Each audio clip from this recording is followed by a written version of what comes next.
Mga bilin sa mga namumuno sa iglesia at sa mga kabataan. Sa mga namumuno sa iglesia, may nais akong ipakiusap sa inyo bilang isa ring namumuno sa iglesia at nakasaksi sa mga paghihirap ni Kristo at makakabahagi rin sa kaluwalhatian niya sa kanyang pagdating. Alagaan ninyong mabuti ang mga mananampalatayang kasama ninyo. Katulad sila ng mga tupa at kayo ang mga tagapag-alaga nila. Dapat taos-puso ninyo silang pangalagaan dahil ito ang nais ng Diyos. Hindi dahil sa napipilitan lang kayo o dahil sa may hinihintay kayong kapalit, kundi dahil sa nais talaga ninyong makatulong sa kanila.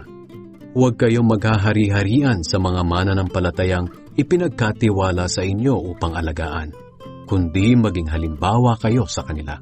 At pagdating ni Kristo na siyang Pangulong tagapag-alaga, tatanggap kayo ng gantimpalang napakaganda at hindi kukupas kailanman. At kayo namang mga kabataan, magpasakop kayo sa matatanda. At kayong lahat na mga mananampalataya, magpakumbaba kayo at maglingkod sa isa't isa. Dahil sinasabi sa kasulatan, kinamumuhian ng Diyos ang mga mapagmataas, ngunit kinakaawaan niya ang mga mapagpakumbaba. Kaya magpasakop kayo sa kapangyarihan ng Diyos, dahil darating ang araw na pararangalan niya kayo. Ipagkatiwala niyo sa Kanya ang lahat ng kabalisahan niyo, dahil nagmamalasakit siya sa inyo. Humanda kayo at mag-ingat, dahil ang kaaway ninyong si Satanas ay umaali-aligid na parang liyong umaatungal at naghahanap ng malalapa. Patatagin ninyo ang inyong pananampalataya sa Diyos at labanan ninyo si Satanas. Alalahanin ninyong hindi lang kayo ang naghihirap, kundi pati ang mga kapatid nyo kay Kristo sa buong mundo. Nararanasan din nila ang mga paghihirap na ito. Maikling panahon lang ang paghihirap ninyo.